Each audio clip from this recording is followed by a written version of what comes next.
सुख की कलियां दुख के आंसू मन सबका आधार। मन से कोई बात छुपे ना, मन के नैन हजार। जग से चाहे भाग ले प्राणी, मन से भाग न पाए। तोरा अंदर पन कहलाए रे, तोरा अंदर पन कहलाए। जय श्री कृष्णा, राधे राधे। आध्यात्म आपकी अपने चैनल पर मेरी सोल फैमिली आप सबका बहुत बहुत स्वागत है। भगवान श्री कृष्ण के कथा का रस लेते हुए, उनके प्रेम का प्रसाद लेते हुए, उनकी कृपा का अनुग्रह का प्रसाद लेते हुए हमारा भागवत का यह अध्याय दूसरे स्कंध के तीसरे अध्याय तक पहुंच गया है। आप जो लोग भी इसको सुन रहे हैं क्रम से सुनिए और उसको पूरा अवश्य करिए। आपका यह श्रीमद् भागवत महापुराण का एक सत्र, एक पाठ पूर्ण हो जाएगा। अपने व्यस्त दिनचर्या में, व्यस्त लाइफ में अगर आप इसका स्मरण कर रहे हैं, चिंतन कर रहे हैं, इसको सुन रहे हैं एकाग्र मन से, तो यह समझिए कि आपके ऊपर उस परमात्मा की, भगवान कृष्ण की बहुत बड़ी कृपा है कि आपका चित्त इस श्रीमद् भागवत महापुराण में लग रहा है। नहीं तो जब वह नहीं चाहते, उसका प्रारब्ध नहीं आया रहता, तो उसका मन लगेगा ही नहीं। उसको देख के उबासी आएगी कि मैं कैसे पढ़ूं, मैं कैसे सुनूं। पर अगर आपका मन लग रहा है, आप इसको सुन रहे हैं, तो इसको क्रम से सुनिए और इसके पाठ को पूर्ण कीजिए। जब तक यह भागवत चल रहा है तब तक समझिए कि भगवान श्री कृष्ण सदैव आपके हृदय में विराजमान है, क्योंकि किसी न किसी भाव से, भेद से आप चिंतन तो उन्हीं का कर रहे हैं। इसके जो शब्द हैं वह इस श्लोक में है, और श्रीमद् भागवत महापुराण के जो श्लोक हैं वह इतने बड़े बड़े हैं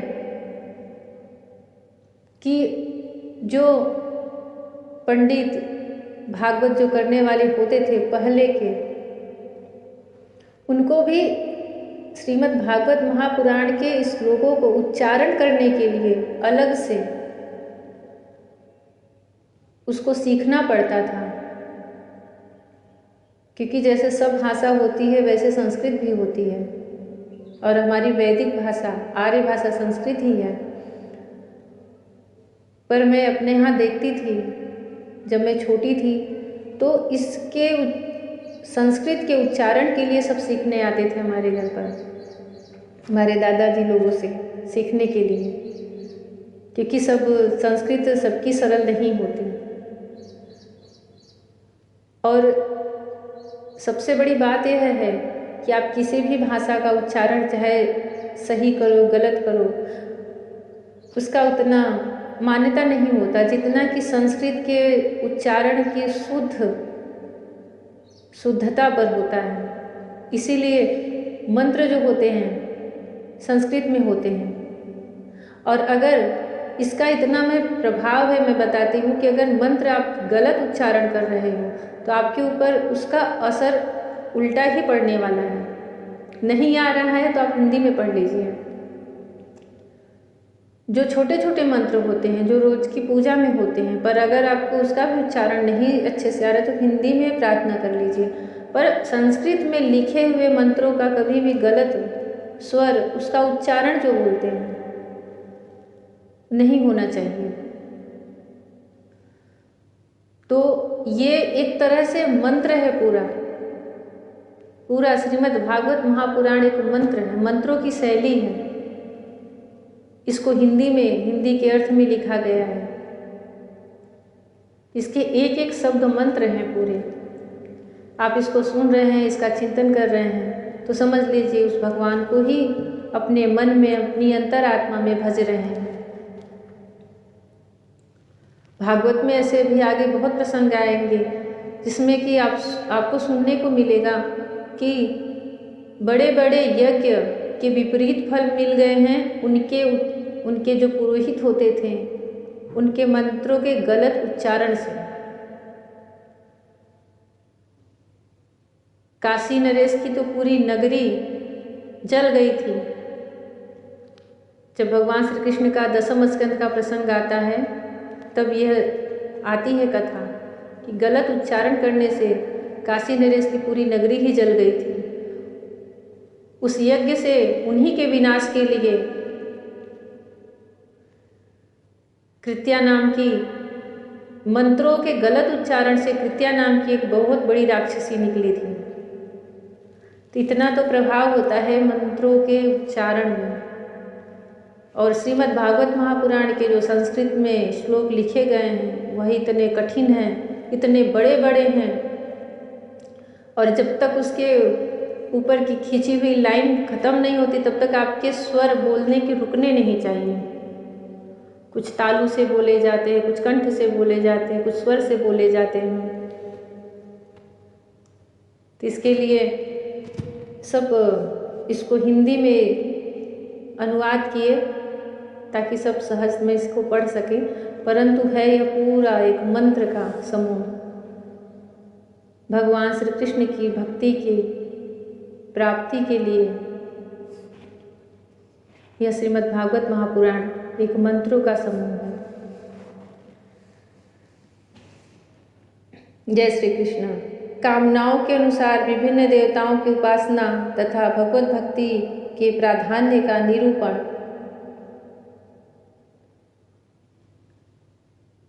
श्री सुखदेव जी ने कहा, परीक्षित, तुमने मुझसे जो पूछा था कि मरते समय बुद्धिमान मनुष्य को क्या करना चाहिए, उसका उत्तर मैंने तुम्हें दे दिया।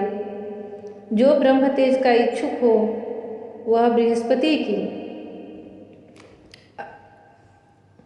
अब इसमें सुखदेव जी परीक्षित को बता रहे हैं कि जिसको जिस चीज़ की प्राप्ति करनी है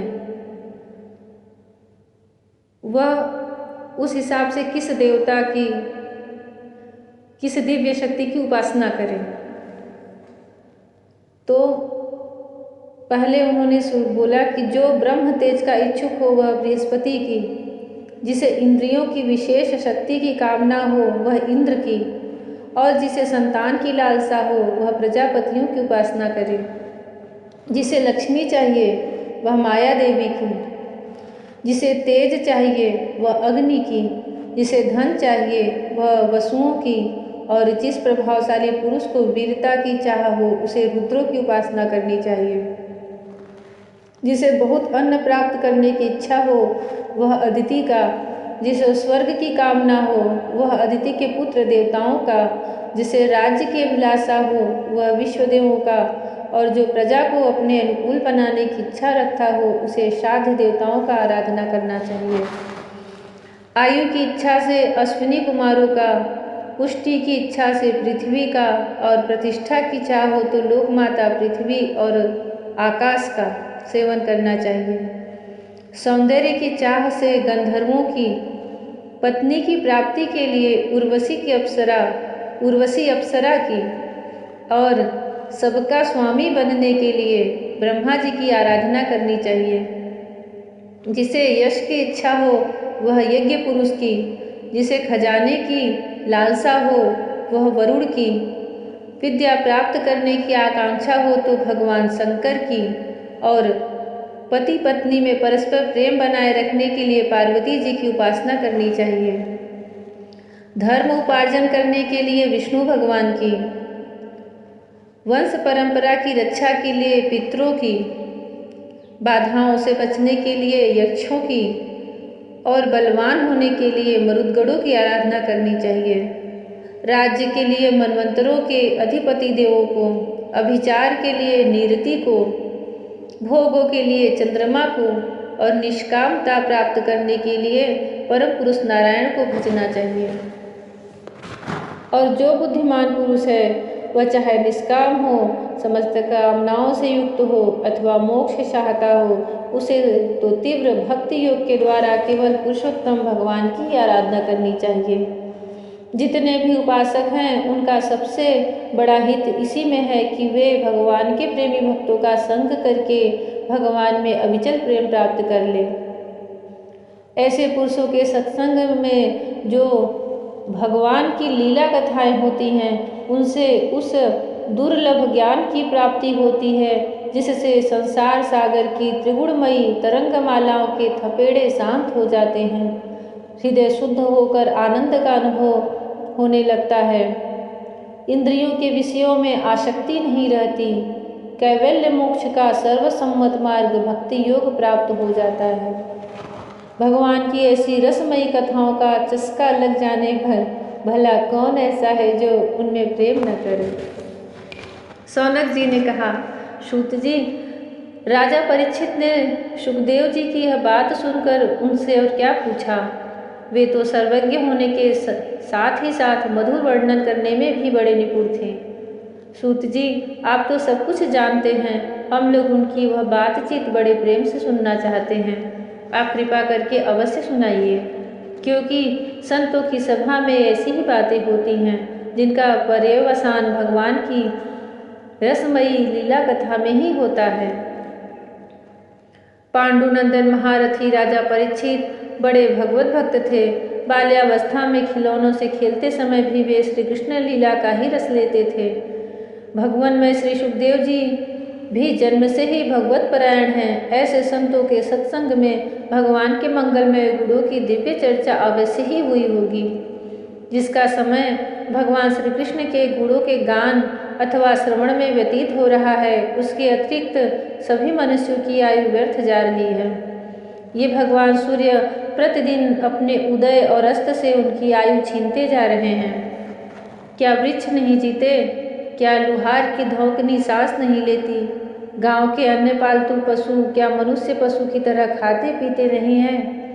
जिनके कान में भगवान श्री कृष्ण की लीला कथा कभी नहीं पड़ी, वह नर पशु कुत्ते, ग्राम शुकर, ऊंट और गधे से भी गया बीता है।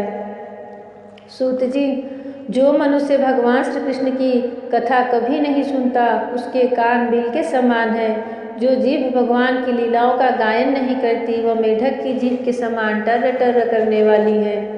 उसका तो न रहना ही अच्छा है। जो सिर कभी भगवान श्री कृष्ण के चरणों में झुकता नहीं, वह रेशमी वस्त्र से सुसज्जित और मुकुट से युक्त होने पर भी बोझ मात्र ही है। जो हाथ भगवान की सेवा पूजा नहीं करते, वे सोने के कंगन से भूषित होने पर भी मुर्दे के हाथ हैं। जो आंखें भगवान की याद दिलाने वाली मूर्ति, तीर्थ, नदी आदि का दर्शन नहीं करती, वे मोरों की पांख में लगे हुए आंखों के चिन्ह के समान निरर्थक हैं। मनुष्यों के वे पैर चलने की शक्ति रखने पर भी न चलने वाले पेड़ों जैसे ही हैं, जो भगवान की लीला स्थलियों की यात्रा नहीं करते। जिस मनुष्य ने भगवत प्रेमी संतों के चरणों की धूल कभी सिर पर नहीं चढ़ाई, वह जीता हुआ भी मुर्दा है। जिस मनुष्य ने भगवान के चरणों पर चढ़ी हुई तुलसी की सुगंध लेकर उसकी सराहना नहीं की, वह श्वास लेता हुआ भी श्वास रहित शव है। सूत जी, वह हृदय नहीं, लोहा है जो भगवान के मंगलमय नामों का श्रवण कीर्तन करने पर भी पिघल कर उन्हीं की ओर वह नहीं जाता। जिस समय हृदय पिघल जाता है, उस समय नेत्रों में आंसू छलकने लगते हैं और शरीर का रोम रोम खिल उठता है। प्रिय सूत जी, आपकी वाणी हमारे हृदय को मधुरता से भर देती है। इसलिए भगवान के परम भक्त आत्मविद्या विशारद श्री सुखदेव जी ने परीक्षित के सुंदर प्रश्न करने पर जो कुछ कहा, वह संवाद आप कृपा करके हम लोगों को सुनाइए। जो भक्ति में तन्मय है, उसके सामने कभी भी भगवान का प्रसंग आ जाए, उसको खुद नहीं पता चलेगा कब उसकी आंखों में आंसू आ गए हैं। और अंदर से एक टीस सी उठती है कि भगवान श्री कृष्ण को वह छू ले, स्पर्श कर ले। जो सदैव उनके पास है, उनके हृदय में है, फिर भी उनको छूने की एक प्रबल चाह बढ़ जाती है जब भगवान का स्मरण हो जाता है।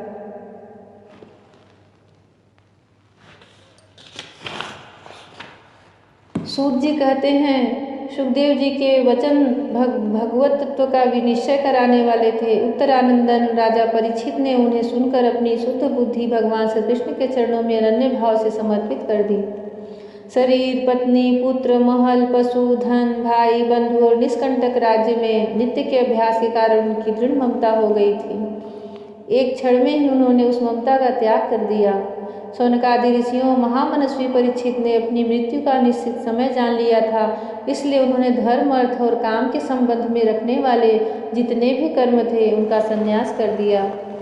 इसके बाद भगवान श्री कृष्ण में सुदृढ़ आत्मभाव को प्राप्त होकर बड़ी श्रद्धा से भगवान श्री कृष्ण की महिमा सुनने के लिए उन्होंने श्री सुखदेव जी से यही प्रश्न किया जिसे आप लोग मुझसे पूछ रहे हैं। परीक्षित ने पूछा, भगवत स्वरूप मुनिवर, आप परम पवित्र और सर्वज्ञ हैं। आपने जो कुछ कहा है वह सत्य एवं उचित है। आप ज्यों ज्यों भगवान की कथा कहते जा रहे हैं त्यों त्यों मेरे अज्ञान का पर्दा फटता जा रहा है। मैं आपसे फिर भी यह जानना चाहता हूँ कि भगवान अपनी माया से इस संसार की सृष्टि कैसे करते हैं। इस संसार की रचना तो इतनी रहस्यमयी है कि ब्रह्मादि समर्थ लोकपाल भी इसके समझने में भूल कर बैठते हैं। भगवान कैसे इस विश्व की रक्षा और फिर संहार करते हैं। अनंत शक्ति परमात्मा किन किन शक्तियों का आश्रय लेकर अपने आप को ही खिलौने बनाकर खेलते हैं। वे बच्चों के बनाए हुए घरौंदों की तरह ब्राह्मणों को कैसे बनाते हैं, ब्रह्मांडों को कैसे बनाते हैं और फिर किस प्रकार बात की बात में मिटा देते हैं। भगवान श्रीहरि की लीलाएं बड़ी ही अद्भुत अचिंत्य हैं। इसमें संदेह नहीं कि बड़े बड़े विद्वानों के लिए भी उनकी लीला का रहस्य समझना अत्यंत कठिन प्रतीत होता है। भगवान तो अकेले ही हैं। वे बहुत से कर्म करने के लिए पुरुष रूप से प्रकृति के विभिन्न गुणों को एक साथ ही धारण करते हैं अथवा अनेकों अवतार ग्रहण करके उन्हें क्रमशः धारण करते हैं। मुनिवर, आप वेद और ब्रह्म तत्व दोनों के पूर्ण मर्मज्ञ हैं, इसलिए मेरे संदेह का निवारण कीजिए। अब सृष्टि के विस्तार का, सृष्टि रचना का प्रसंग आएगा। भगवान कैसे इस सृष्टि को रचते हैं। सूत जी कहते हैं, जब राजा परीक्षित ने भगवान के गुणों का वर्णन करने के लिए उनसे इस प्रकार प्रार्थना की, तब श्री सुखदेव जी ने भगवान श्री कृष्ण का बार बार स्मरण करके अपना प्रवचन प्रारंभ किया। श्री सुखदेव जी ने कहा, उन पुरुषोत्तम भगवान के चरण कमलों में मेरी कोटि कोटि प्रणाम है, जो संसार की उत्पत्ति, स्थिति और प्रलय की लीला करने के लिए सत्व, रज तथा तमोगुण रूप तीन शक्तियों को स्वीकार कर ब्रह्मा, विष्णु और शंकर का रूप धारण करते हैं।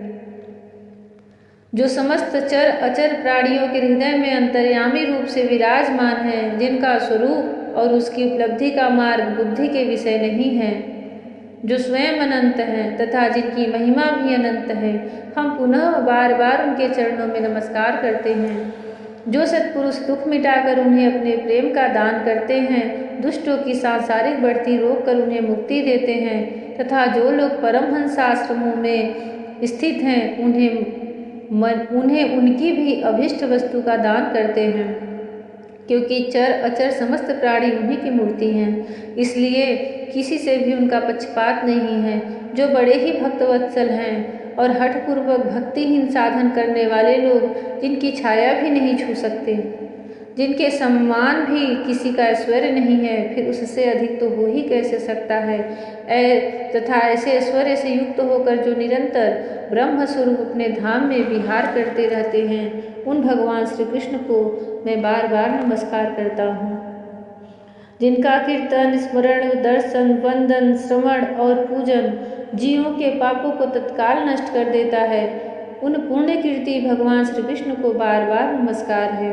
विवेकी पुरुष जिनके चरण कमलों की शरण लेकर अपने हृदय से इस लोक और परलोक की सारी आसक्ति निकाल डालते हैं और बिना किसी परिश्रम के ही ब्रह्म पद को प्राप्त कर लेते हैं, उन मंगलमय कीर्ति वाले भगवान श्री कृष्ण को बार बार नमस्कार है, अनेक बार नमस्कार है। बड़े बड़े तपस्वी, दानी, यशस्वी, मनस्वी, सदाचारी और मंत्रवेत्ता जब तक अपनी साधनाओं को तथा अपने आप को उनके चरणों में समर्पित नहीं कर देते, तब तक उन्हें कल्याण की प्राप्ति नहीं होती। जिनके प्रति आत्मसमर्पण की ऐसी महिमा है, उन कल्याणमयी कीर्ति वाले भगवान को बार बार नमस्कार है।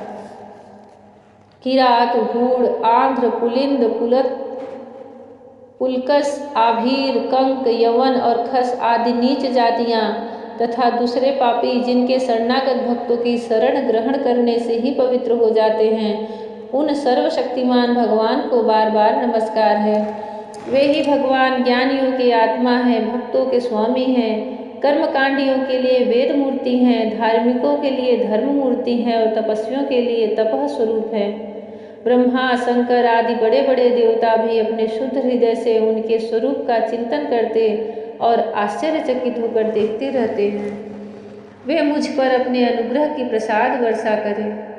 जो समस्त संपत्तियों की स्वामिनी लक्ष्मी देवी के पति हैं, समस्त यज्ञों के भोक्ता एवं फलदाता हैं, प्रजा के रक्षक हैं, सबके अंतर्यामी और समस्त लोगों के पालन करता है, तथा पृथ्वी देवी के स्वामी हैं, जिन्होंने यदुवंश में प्रकट होकर अंधक, वृष्णि और यदुवंश के लोगों की रक्षा की है, तथा जो उन लोगों के एकमात्र आश्रय रहे हैं, वे भक्तवत्सल संतजनों के सर्वस्व श्री कृष्ण मुझ पर प्रसन्न हों।